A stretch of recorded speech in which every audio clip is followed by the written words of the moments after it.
Coming up in this video, welcome to Zen Rose Garden and the scenes.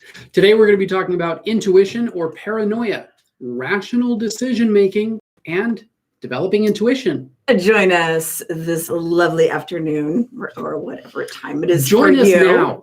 Join us now for some behind the scenes talk on topics we go on about when we don't have adult supervision. Or supervision from fairies, unicorns, or squatty potties. That just makes no sense right now. That's fine. Squatty potty supervise you. You're new, consider subscribing. Click that bell and you'll be good to go. So let us know that you can hear us and see us with the hashtag good to go. As if zigazam. Wow, what a day. If you are just getting to know us. That would be my cue to say I'm Heather. And I'm David. From ZenRoseGarden.com. Yes. And we love this next thing that David's going to say. We love helping metaphysical entrepreneurs bring their unique healing skills to the world in a big way. I just want to let you know that we have not had lunch yet. Yes. And we've been trying to have lunch for the last 4 hours and we keep getting distracted. So if you watch us on the regular, these hangouts are different, obviously, because we're a hot mess, from our YouTube educational videos. And here is the difference. Our regular YouTube videos give you some free pro tips and tell you about our signature membership group, Zen Ed Academy. AKA how we keep the lights on, pay our sushi bill, and feed 2 hungry dogs and 1 bougie ass cat. These live hangouts are about getting personal. So really, we want to take you inside Zen Rose Garden, inside our heads, connect with you guys, and unplug. I want to say... we might even be unplugged already. Well, my thing is like... Your thing is thinking. This is my magical... What is up, Starseed? Good to see you. So, it's time to tag up. Okay, Zen heads, it is time to tag up. For all of our Zen heads in Zen Ed Academy, let us know that you're here with a hashtag ZenHead for life. And if you're watching live, give us a hashtag live tribe. And if you're watching on the replay, hashtag replay fam. So also let us know where you're watching from. It really does help. I know we say this every day, but it does help for us to kind of see where you are in the world. So David can get better with his geography. We can travel and leave the house at some point in our future. I have actually gotten a lot better. I learned about Hoosier hospitality that I talked about in the last video or the one before that. That was cool. I also learned about Canada and different indigenous cultures in Canada, in different parts of Canada. I learned that there was more than just ice in Canada.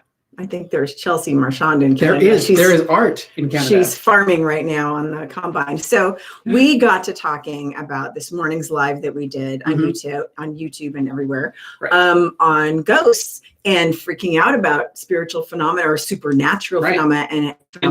And how sometimes people can get so stuck in fear when they come face to face with something that they don't know, something unknown, that they end up creating drama around it. Drama queens. So I grew up with a little bit more of a structured religious childhood, and then David did. He was kind of like, Irish Catholic, but no real structure.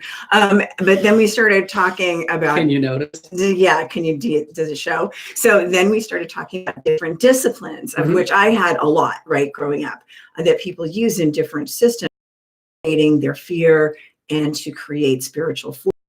So you can just play at life, right? Also, how some of these same systems can be used a good way, a positive way, or they can go absolutely terribly wrong. And this is what we got to talking about, because we're like, spiritual disciplines is what we call them in spiritual work. There are certain spiritual disciplines that we use that help us create stamina, eliminate fears, so we can access our intuition better. And they can help to tap you in. They can help to amplify your gifts, your tuning in, everything like that. Or they can become really cumbersome and burdensome or a crutch and create fear, actually, like do the opposite of what they're supposed to do. So we want to know. Hashtag ZenHead in the house. Love that. Live, love ZRG. Thanks, Gail. Thanks, Lord. It's good to see you, all of you. So the engaging question that we have for you guys, we want to engage your minds as well. What do you do to eliminate your fears? How do you work on your fears when they come up? Heather has her way. I've got my way. We'll tell you about that in just a moment. Okay. Or now? I'm trying to think of what I do, but I want to talk about the movie The Mummy. Okay, before we get into like how we work on your fears, because I want you to think about it, because I bet you the way that you worked on your fears and got that calm center as a child might be totally different as an adult. Totally is for me. Right? Like, you had a lot of fears to work through a kid, the boogeyman, the monster under the bed. But there's this scene Santa Claus.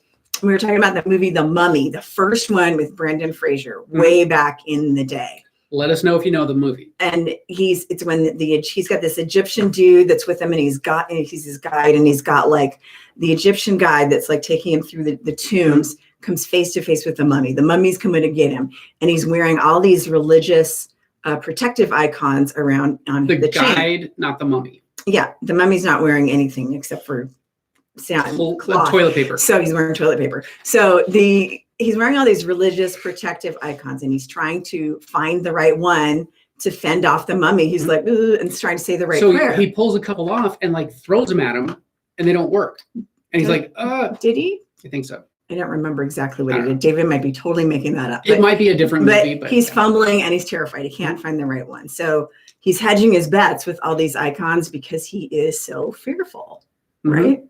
Yeah. So he's got all the gods covered, right? But has a hard time getting to the right one. So yeah, growing up, there was a lot of different things that I had to deal with when it came to religious constructs, when it came to doing the right thing or doing the wrong thing, and what to do and what not to do. And I eventually kind of decided, I made a choice to do things my own way, regardless of what the rules were. If the rules didn't fit what I wanted to do, I would create a way to change the rules, especially having a mom that was twisted. Obviously, he's a rule changer, rule breaker. Have you noticed? So he's wearing a Wu-Tang shirt. Growing up for me, there was this saying that my mom had, and it was like it was her church, right? It was my parents' church. And it was like, there was this saying, she would hammer into my head that you should not only avoid evil, but that definition, I find that varies from system to system, what is really evil or unacceptable. But you should also avoid even the appearance of evil, so this is really hard to figure out, because even if you are a good person, you need to watch how other people perceive you. And that's super impossible. Right? It's impossible to know how other people perceive you, and a recipe for neurosis, because everyone has a different idea of what that is. So it's like carrying all of those religious icons on the biggest charm necklace you can possibly have in the entire world, and never knowing which one to use. So it's like you're like a 95-year-old Flava Flav wearing Big Ben around your neck. You're like bringing all these things with you. Yeah. So in my case, it wasn't obviously evil things, right? Like according to my mom, it wasn't like don't sacrifice puppies in the mall on a bonfire and sell puppy kebabs for $20, which by the way is way too much to spend on a puppy kebab. Yeah, you should pay like $5 most. Well, yeah, never. So it was things like don't drink a non-alcoholic beer because people are going to think that you're some raging alcoholic, right? And I'm like, but I can't drink beer because they didn't drink alcohol, obviously. So you can't even pretend to drink beer. Or don't wear shorts because people will think you're a hooker, and never mind that it's 120 degrees in the summer in Las Vegas. So there were all of these kinds of rules that really weren't about evil. It was just about things that made uncomfortable. Or that were perceived as evil. Or may have been. So it was like, so you never really knew where you stood, right? Lord says, I can relate to all of this, Heather. She also says, I try to picture myself in a giant light bubble, or I stretch out my toes and touch my husband's leg and then pull the covers over my eyes. I'm working on it. That's good. Go for it. Wherever you happen to be, build from there. Okay. What do you think? You want to talk about the what? The fears, how we work through that now, or do you want to do that later? We can do that later. I'm not exactly thinking. I'm not sure how I work on my fears because they come up and we talk about them kind of. Well, that's what I'm talking about. Yeah, when David and I have a fear that comes up, we just talk about it. It's when not we have really a fear, when we have an emotion, when we have something that comes up. Our particular ritual is, say for example, if we're in the experience, if we're in the fear, if we're being overwhelmed by an emotion or whatever. And this hasn't happened in quite a while, but when it used to happen, when we were doing more of a processing. For me personally, what happens is I would get overwhelmed by something, and I would intentionally go into it. So I remember one time, like something got triggered in my head, and I spontaneously regressed to like a 5-year-old. So I was sitting here crying on the floor, just like, nobody understands me, nobody understands. So I chose in that moment to go deeper into it. Meanwhile, nobody was actually judging me. I was in my own process. Nobody was really doing anything to me, but I chose to go into the process as deep as I could. And that's kind of about emotional processing, right. But I'm talking about like sudden fears. Same thing. If you're in it, it's okay to be in it, okay? And then what we did afterwards was, after I got out of the emotion, so after you get out of the fear, for example, then we talked about it in a rational, calm place and kind of dissected the experience itself without attaching to the experience. It was like, oh, that was very interesting, what was being played out, how it was being played out, and how I could learn and grow from it, okay? Same thing with fears. If you're afraid, it's okay to be afraid. Then once the fear is passed, you can go and you can kind of like dissect the fear and the experience itself as if you're like a third person going, oh, that's interesting. So I was afraid of this. Maybe it was because of this or this experience when I was a kid or whatever it happens to be. So that's kind of a little insight into me personally, how I process. And those are really what we're talking about here is our own like kind of fears that are from you. I'm talking about like the fears that other people put on you. And so that's kind where of fear comes from anyway. Well, I know, but let me kind of like I'm talking about my fears that got put on me, like by the religion, right? Which made absolutely no sense to me. Like, well, I would think the most important thing is my intention about, drinking or not drinking, or am I going out to like actually be a hooker? Then I have something to worry about. But and then again, or you're just working. Who cares if it's my job? Yeah. But like the perception of other people, I was always very confused about why that was so important. And I understand not being a jackass, having ethics and all of that, but you can't possibly micromanage other people's perceptions. Right. So, but here's the point I'm trying to make with this live. It's not really about emotional processing. It's just about what we do to stabilize that and how it can go right or how it can go wrong. So in every system, there are methods for creating spiritual discipline that are used to stabilize your emotions, increase your mental acuity, and connect your soul, such as like intermittent fasting. So I'm talking about preventative spiritual disciplines, not really so much about. I was talking about down in the trenches when it happens. Right. But I'm sort of, for me, I was more thinking about the things that you prevent it, so that you do to stabilize yourself. Right. So intermittent fasting, abstinence of some kind, like not Lent and those kinds of things that people do intermittently, or meditation or ritual. Okay. So what happens is you can take that and you can do that as preventative maintenance. It's when you do it too long or become addicted to the process itself, where you kind of lose the connection and what it's designed for. Well, this is what this live is kind of about. It's like intuition versus paranoia. So when you do these things intermittently, right, and different systems have different things, so they vary from system to system. So what I noticed very young was that my parents' spiritual disciplines were different from other religions' spiritual disciplines, but they were all about the same thing, right? So to get to the same sort of spiritual stamina. So what I noticed very young was that to one group, abstaining from alcohol is used to create a spiritual fortitude, but it may not apply to another discipline. So in another, it might be abstaining from pork is their thing. So, and all of those things, a group of spiritual seekers accepts as like, this is how we discipline this. So for my parents' religion, it was like no smoking, no alcohol, no doing this, no doing that. It was a lot of no's. Right. And that was what they used. But for me, those really didn't make sense to me because it just didn't make sense, right? So the result is this: as you stabilize your emotions and as you create some kind of a ritual that works for you to preventatively build your stamina, your fortitude, your emotional baseline, then you when you stabilize your emotions, eliminate those fears, train the mind, and ground your center, find out what your center is, it is easier for you to access intuition, your spidey senses, and you can move more confidently through whatever it is that you happen to experience because you've built this ritual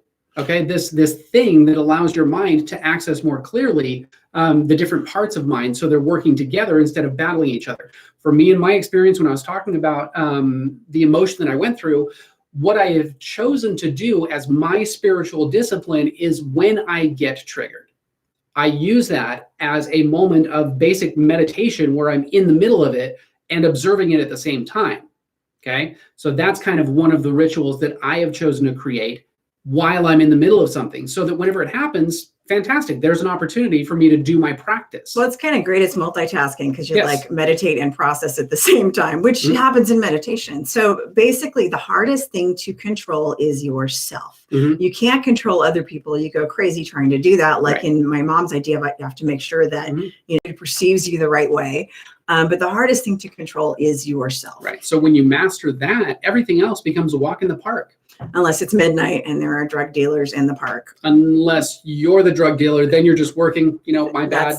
That's a different thing. So when we take it to the extreme, like we miss the whole point of spiritual disciplines. And I see people going to the extreme, like, my mom went to the extreme with it, and it was like debilitating. It felt like I can't even move or I have to like sneak out of the house if I have shorts on. So or people that take it to the extreme when we're talking about fasting or intermittent fasting. Intermittent fasting is supposed to be occasionally. Fasting to the point where you don't eat ever. That's the problem. So because sometimes methods or abstinences or these sorts of avoidances of certain things for a short amount of time, or choosing not to do it, can become a type of spiritual OCD, right? So OCD is a fear-based behavior. So I see people, it's a slippery slope. If a little bit is good, then a lot is better. And then it's like, oh, I got to do that because it prevents all the bad things from happening. And that defeats the whole purpose of the practice, whatever that practice is. You see what I'm saying? So the practice itself usually involves some kind of a sacrifice of some kind, not puppies. Not puppies. But giving up something that you really like. I was joking. Just a disclaimer. I was joking about the puppies. We're not trying puppy kebabs. No. It's not a business. No. Chicken I'm okay with. So, or creating stamina. Right. So often this discipline goes against some natural physical tendency that we have to crave something, right? So usually it's a physical practice, like abstaining from alcohol for a month, like Sober October, or a modern version might be the discipline of going on a cleanse. I don't think we're ever going to do Sober October because our anniversary. Our anniversary. Yeah, so we will never have Sober October, maybe July. But yes. But when you get, okay, we'll figure out when that happens. Like Monday through Friday probably is sober week. So when you get OCD about it. Yes. Then you haven't really conquered your fear. No, it's just a stopgap. Yeah, you're just spinning out of control, afraid to do the wrong thing. So you never do the right thing. Right. But you spend your life fumbling for which religious charm on that charm bracelet you're supposed to use at the right time with the right person under the exact right circumstances. Otherwise, you're going to fail and die.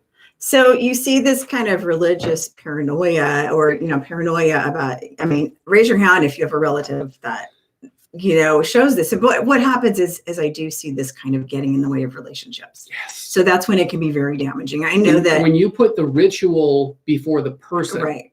Then I've seen it hurt a lot of families, including mine. So you see it a lot when, they're not doing that. And there's a lot of paranoia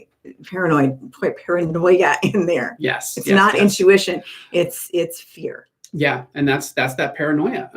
Gail says, I concentrate on something positive like rainbows and butterflies. That's a really good thing to do. And again, my suggestion is after you get out of the fear, kind of rationalize it with your logical mind, because when we get into those moments of fear or paranoia or whatever, we can't think rationally, we can't think logically. So in that moment, you're in it. A lion is literally going to come out and eat you. At least that's what you're thinking in your head. So you're going to react like that. You can't worry about calculus and dissecting all of your emotions in that moment. But when you're clear of the situation, of the moment that you've been triggered or you've faced this fear, you're in this fear, then you go through and you look at it from a different perspective so that you can more clearly understand it. I want to throw a little of my own insight, like my process of like deprogramming a lot of those religious fears that I got from growing up is like, there's this place, right? You're in it, you're getting through it. But there's a ceiling you hit where it's like a fear, like, oh, what if they were right? And then like, that was the last fear I had to like pass through and go, no, I have to trust my intuition. And so you break through that last kind of ceiling of fear, and it's like clear skies up there. It's like, it's all smoke and shadows. There's nothing really to be afraid of. You know, God's not going to strike me down with thunder and lightning. It's just a lot of people wallowing in the fear and putting it on other people. So speaking of which, we ended up reading Doreen Virtue's latest series on how to demonize other people's spiritual practices. And it kind of makes me sad because she was pretty cool back in the day. But this one I read was about people who practice yoga. And that is my main preventative spiritual practice. I do it every day in some form. I might not do a whole practice, but I take time to do some yoga every day. So my yoga practice is my personal practice for spiritual fortitude and centering. It just grounds me. I release all kinds of stuff. It feels amazing in my body. I'm connected to my body and everything else. So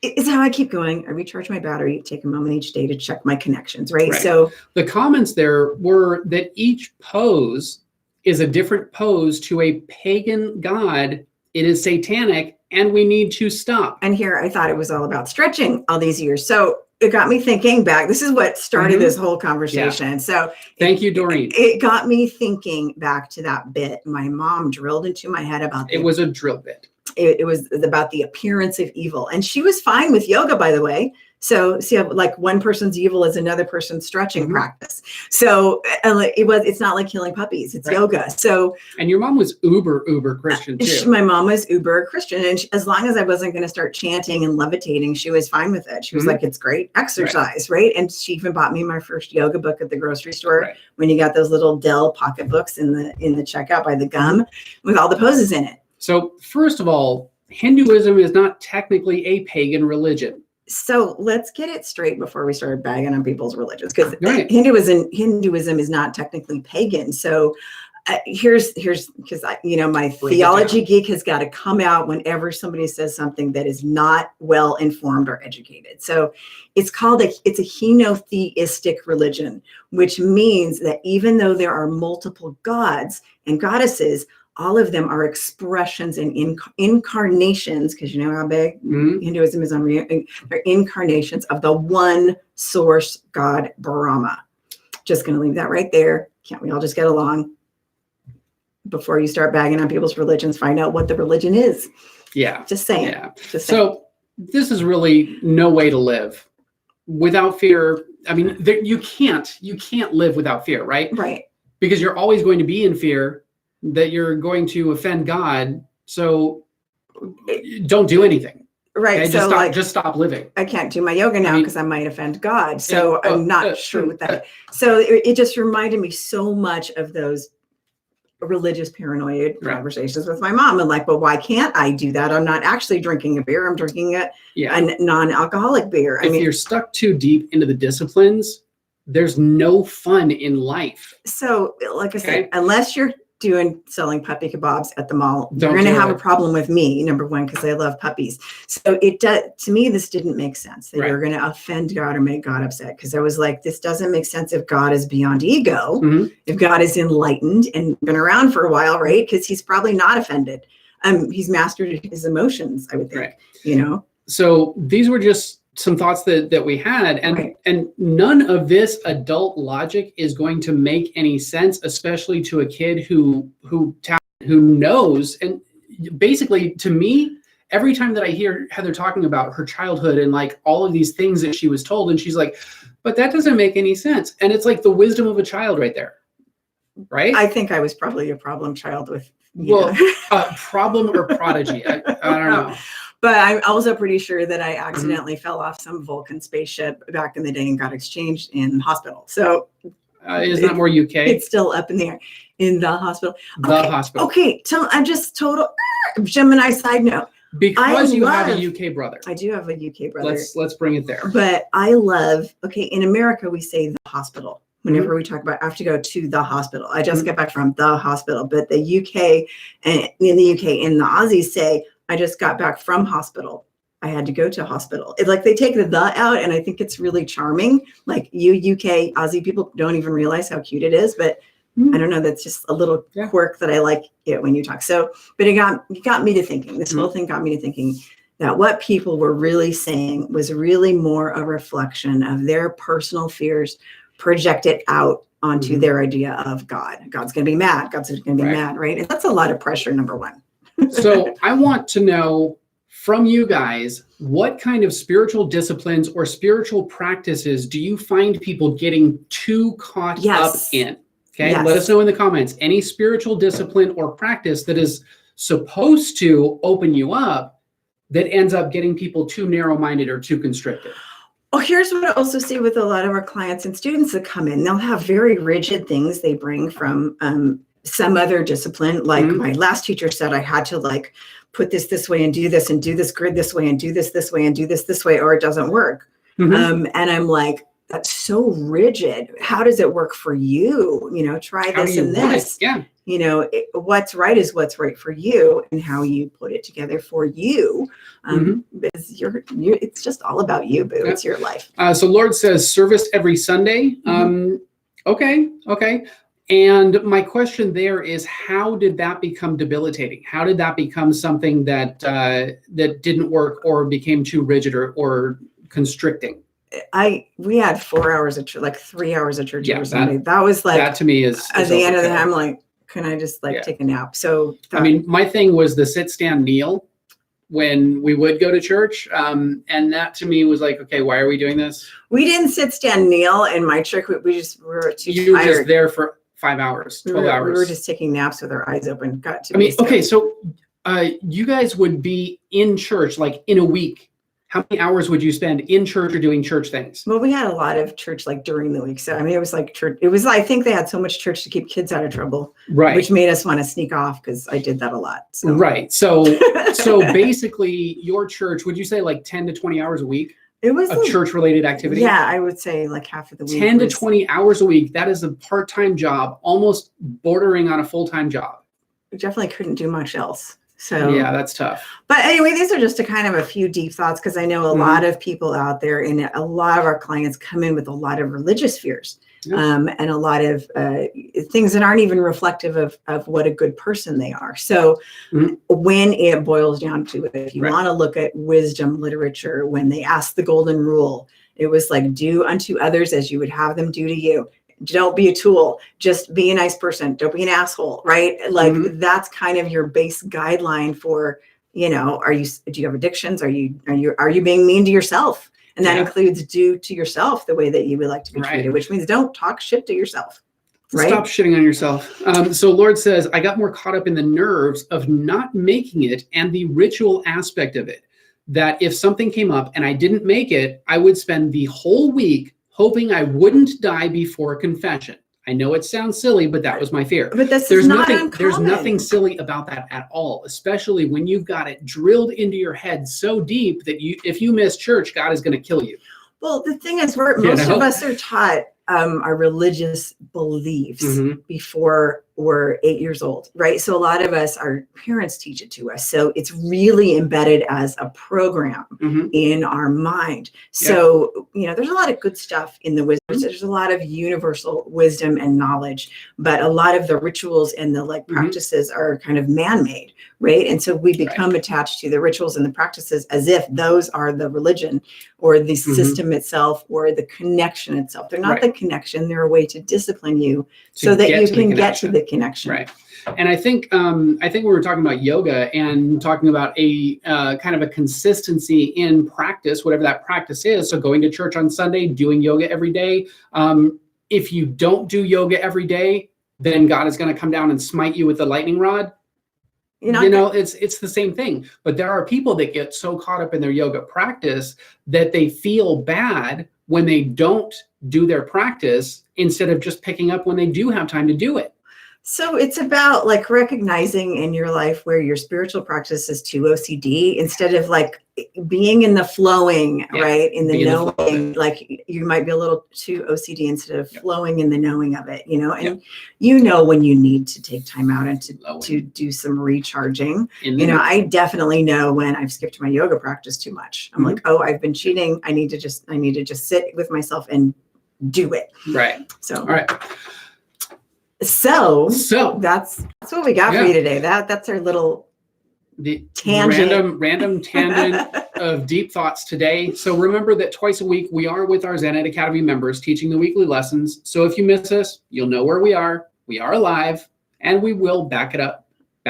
We will back it up to chop it up with you guys here on YouTube, and that's what we got to say. We probably should hashtag YouTube fam. Yes, and we probably need to grab lunch because lunch was supposed to be 4 hours ago, and it's getting pretty close to dinner. Yep. So thank you guys for joining us. If you liked this video, make sure you hit that like button 5 times. And if you have more insider stuff that you want to know, I love it because you guys are sending us topics. Let us know in the comments below. We do love to hear from you and tell you all our personal stories. As well as hear all of your personal stories. For more live hangouts, behind the scenes secrets, and mind hacking pro tips, be sure to subscribe, guys. And click the bell to turn notifications on. So you're the first to know when we drop a new lunchtime video. I'm surprised you had energy for that today. So we know that time is a valuable and precious resource. And the fact that you guys have chosen to spend that not only with us, but most importantly for yourselves, leveling up your skills, taking your life and your work to a whole new level so that you can be more in the world by standing out and standing strong. Thank you guys for watching, and we'll see you in the next video. See you in the next video.